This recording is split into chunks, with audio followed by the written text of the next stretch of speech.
श्री स्वामी समर्थ. नमस्कार सर्वांना. मी पूजा तुमचं माझ्या यूट्यूब चॅनलवर खूप खूप स्वागत करते. आजच्या व्हिडिओमध्ये आपण अतिशय महत्त्वाच्या गोष्टीबद्दल माहिती घेणार आहोत. ती म्हणजेच काय, आपण जेव्हा स्वामींची सेवा करत असतो तेव्हा आपल्या बरेच जे प्रश्न आपले असतात, अडचणी असतात, या एका गोष्टीमुळे कमी होतात आणि होतातच.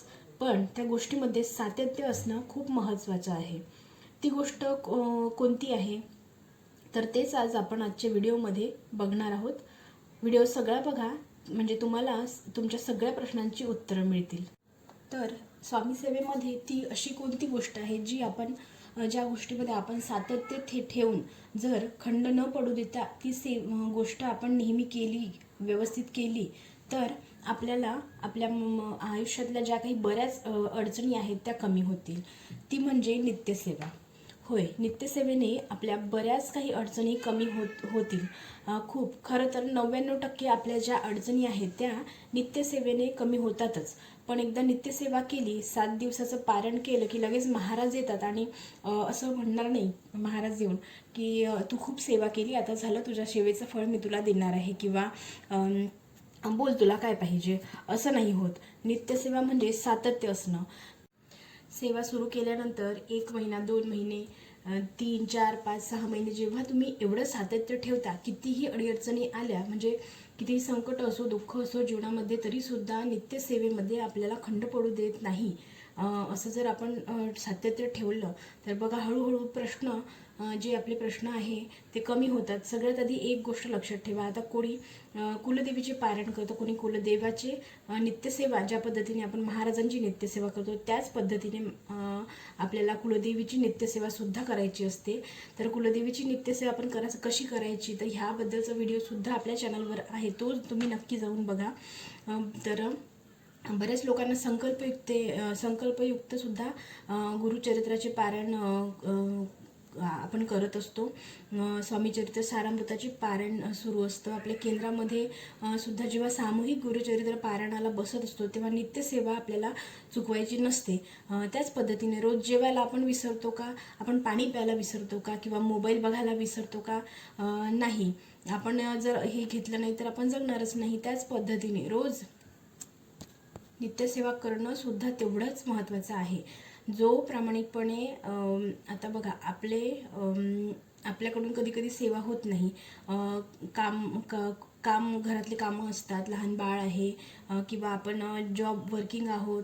तर आपण बघा, हे कलियुग आहे, इथे प्रत्येक गोष्ट तुम्हाला लवकरात लवकर मिळेल असं प्रत्येकाला मिळाली पाहिजे असं प्रत्येकाला वाटत असतं, पण तेच मिळत नाही. प्रत्येक गोष्टीची वेळ येऊ द्यावी लागते. आणि कधी कधी असंही होऊ शकतं की कधी आपण जर वर्किंग आहे तर कधी कुठे आपल्याला बाहेरगावी जावं लागतं, तर त्यामुळे आपली नित्यसेवा होत नाही घरामध्ये. आणि कधी कधी 4-5 दिवसाचा अवधी चालला जातो पण सेवा होत नाही. तर ते एखादा दिवस आपल्याकडून पण तसं महाराजांच्या समोर बसून नित्यसेवा नाही झाली तरी जिथे आपण अवेलेबल आहो, जिथे आपल्याला वेळ मिळेल तिथे आपल्याला नित्यसेवा आपण करू शकतो. महाराजांची जी नित्यसेवा आहे रोजची, ती तर आपल्या सगळ्यांना माहिती आहे. अगदी साधी, सोपी, खूप सोपी अशी नित्यसेवा आहे, ज्याला कुठलंच बंधन नाही. नित्यसेवा रोजची करणारी सेवा, ज्याला कुठलंच बंधन नाही आहे की तुम्ही सोळच घाला किंवा मग तुम्ही असंच करा तसंच करा, कुठलंच बंधन नाही. पण हो, नित्यसेवेचा अनुभव जो घेतो, बघा, गुरुमाऊली नेहमी म्हणत असतात की नित्यसेवा जेव्हा आपण करत असतो तेव्हा हळूहळू आपले बरेच प्रश्न आपल्या जीवनामधले मार्गी लागतात.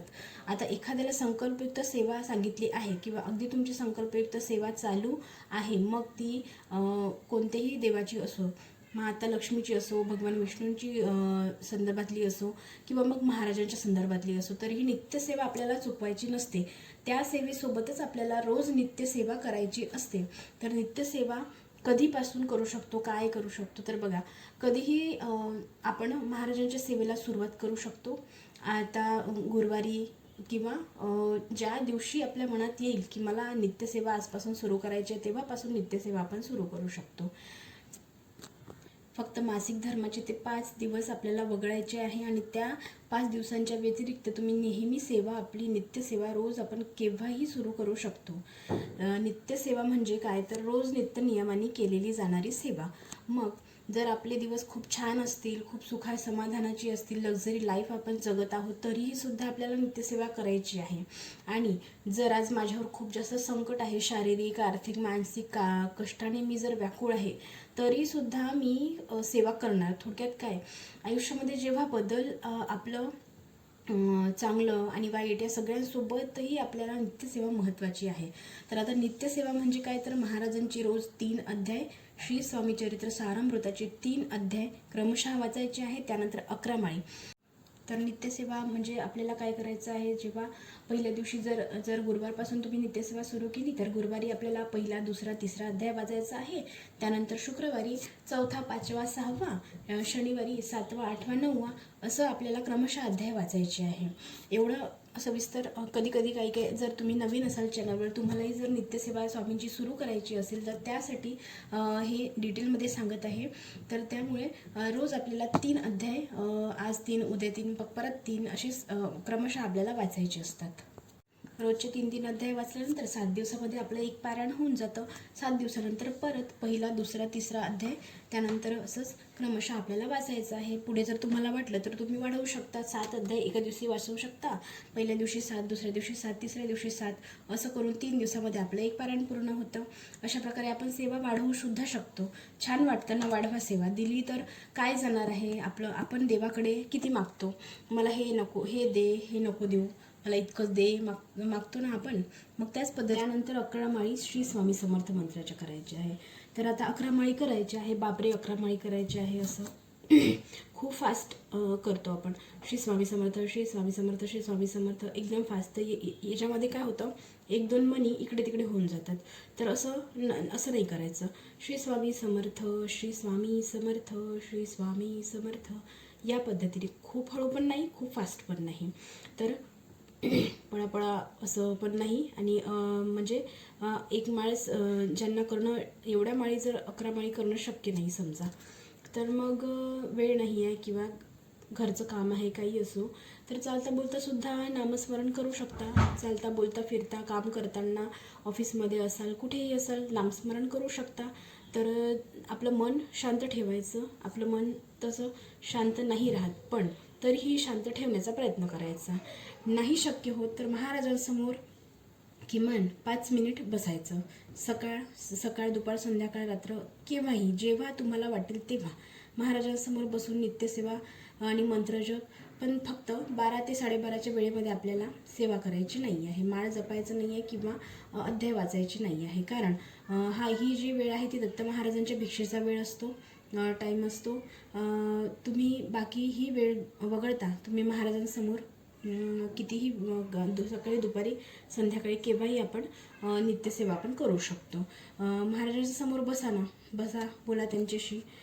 मन शांत ठेवायचं. त्याच्या वेळेस मला कुठलंही दुःख नाही माहीत. स्वामींच्या समोर बसताना, त्यांचं नामस्मरण करताना, नित्यसेवा करताना मन अगदी शांत ठेवायचं. कुठलंही गोष्ट मनामध्ये येऊ द्यायची नाही. कोणतं आपल्या जीवनामध्ये आणि माझे महाराज, बस एकदम शांत मन ठेवण्याचा प्रयत्न करायचा. तुम्ही जे काही बोलताय ते श्री स्वामी समर्थ आपल्या आवाजाकडे लक्ष केंद्रित करायचं. आपण श्वास घेतोय त्या श्वासाकडे लक्ष केंद्रित करायचं. नाही काही तर फक्त 10 मिनिट बसून शांत मन करून श्री स्वामी समर्थ, श्री स्वामी समर्थ हा फक्त जप करा. बस बाकी काही नका करून. जर नाही करायचं तर बाकी काही नाही. बस एवढंच करून बघा एकदा. 10 मिनिट वेळ नाही तर 5 मिनिटं तर काढूच शकतो. 5 मिनिटं फक्त काढा. आपल्या सांसारिक त्रासातून स्वतःसाठी, परमेश्वरासाठी 5 मिनिट काढून घ्या. आणि जर तुम्ही 3 अध्याय म्हणाल तर अगदी 4 ते 5 मिनिटामध्ये 3 अध्याय वाचणं होतात. आणि 11 माळी नसल्या शक्यता 1 माळ करा, पण ती माळ अशी करा की त्या माळ करताना तुमचं मन एकाग्र असेल आणि फक्त महाराज आहेत समोर बसून आणि आपण स्वामींचं नामस्मरण करत आहोत. बस हीच एक गोष्ट डोक्यामध्ये असली पाहिजे, तेव्हाच त्या माळ करण्याला अर्थ असेल. दिवसभर 24 तासातले 5 मिनिट जरी आपण काढू शकत असाल तर हळूहळू प्रश्न आपले मार्गी लागतातच. नित्यसेवा करत असताना ब्रह्मचर्याचं पालन करायची गरज नाही. नित्यसेवेला कुठलंही बंधन नाही, फक्त मांसाहार खाण्याआधी वाचू नका किंवा खाल्ल्यानंतर सुद्धा वाचू नका. ज्याही परिस्थितीमध्ये तुम्ही आहात, तुमच्या जीवनामध्ये कितीही संकट दुःख सुरू असू द्या, ज्याही परिस्थितीत तुम्ही आहात तशा परिस्थितीमध्ये जशी तुमची परिस्थिती आहे तुम्ही त्या परिस्थितीमध्ये स्वामी मार्गात या. महाराज सगळं काही चांगलं करतात. तुमचं सगळं काही चांगलं होणार. एक पाऊल टाका तुम्ही महाराजांकडे, मग बघा महाराज 10 पावलांनी आपल्याकडे येतात. तर नित्यसेवा करा. तुमची इच्छा असेल तरी सुद्धा तुम्ही केव्हाही नित्यसेवा सुरू करा. आणि तर अशा छोट्याशा माहितीसोबत आजचा व्हिडिओ संपवते. झालेली सेवा स्वामींच्या चरणी रुजू करते. संपूर्ण व्हिडिओ बघितल्याबद्दल खूप खूप धन्यवाद. श्री स्वामी समर्थ. जय जय स्वामी समर्थ.